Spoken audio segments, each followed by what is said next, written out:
Hi, I'm Dr. Kari Leike, a family physician at Health Partnership Clinic. And I'm here to talk about the importance of early detection of colon cancer. Colorectal cancer is very common and very deadly. In the United States in 2021, cancer as a whole was the second leading cause of death. Among cancers, colorectal cancer was the fourth, both in frequency, and it was the fourth most deadly after lung cancer, female breast, and prostate cancer. If colon cancer isn't caught until it spreads to the brain or the lungs or other parts of the body, there's only a 16% 5-year survival rate, meaning less than 1 in 5 people will still be alive at 5 years. On the other hand, if it's caught early when it's localized only in the colon or the rectum, there's an 88% chance of survival, meaning at 5 years almost everyone will still be alive. So that's why we recommend colon cancer screening, to be able to catch it at this early stage while it's still treatable. Here at Health Partnership Clinic, we have 2 ways that we normally screen for colon cancer. One is the stool card and the other is the colonoscopy. Stool cards involve taking a card home with you and taking a little of the water in the toilet after you've had a bowel movement, putting it in an envelope and sending it back to the lab. This is cheap and easy, doesn't require taking any time off from work, and doesn't require any special preparation.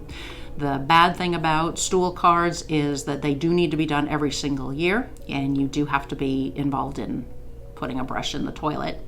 Also, some people are not candidates for stool cards if you have had in the past either polyps or colon cancer, or if you have a hereditary syndrome, you may have to have a colonoscopy. The other reason is if you have a positive stool card, then which is an abnormal, then you will need to have a colonoscopy. The stool cards only show if you have blood somewhere in your intestines, and a colonoscopy is needed to find where that blood came from. A colonoscopy is a more involved procedure. It isn't done here at Health Partnership Clinic. We will send you to a stomach or GI specialist. It's usually done in a clinic or in a hospital.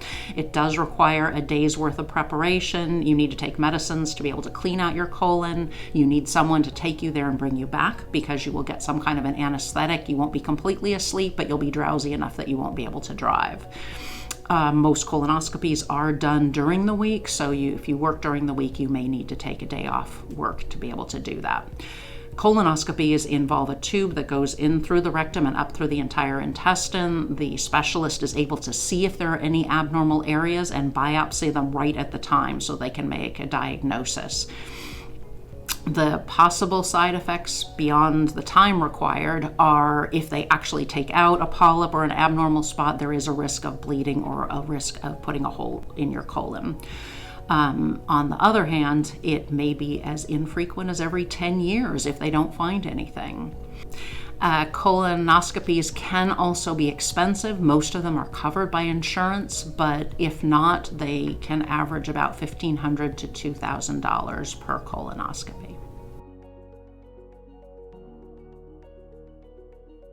All adults between the ages of 45 and 75 should be screened for colon cancer. If you're between the ages of 75 and 85, talk with your provider about the risks and benefits.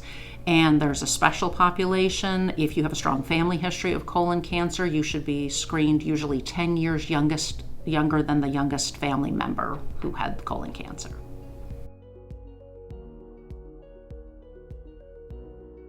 Colorectal screening is a great way to find colon cancer early, but if you want to try to prevent it, there are some studies showing that in general, lifestyle, which is what all of us providers talk to you about, can be very helpful. Regular exercise, which is 150 minutes a week of moderate exercise, such as walking or bicycling, or 75 minutes a week of vigorous exercise, such as sports or running, can help prevent colon cancer. A diet high in fruits and vegetables and whole grains and low in red meats and processed meats. There's been some association with red meat and processed meat consumption with higher colorectal cancer. There's also been correlation between colorectal cancer and smoking and colorectal cancer and drinking. It's better not to drink alcohol, but if you do, keep to the 1 drink a day for women or 2 drinks a day for men. There are some early and controversial studies. There may be some role for calcium, there may be some role for magnesium, and there may be some role for aspirin and other anti-inflammatories, but because these all have side effects, it's probably better to wait and stick with just the general healthy lifestyle. So definitely we recommend screening for colorectal cancer, keeping a healthy lifestyle to prevent any kind of a cancer. When you come in for your visits, speak to your providers about what you can do to help prevent colorectal cancer. Here at Health Partnership, we are accepting new patients. Feel free to call us at 913-648-2266 to set up that appointment, and we look forward to seeing you.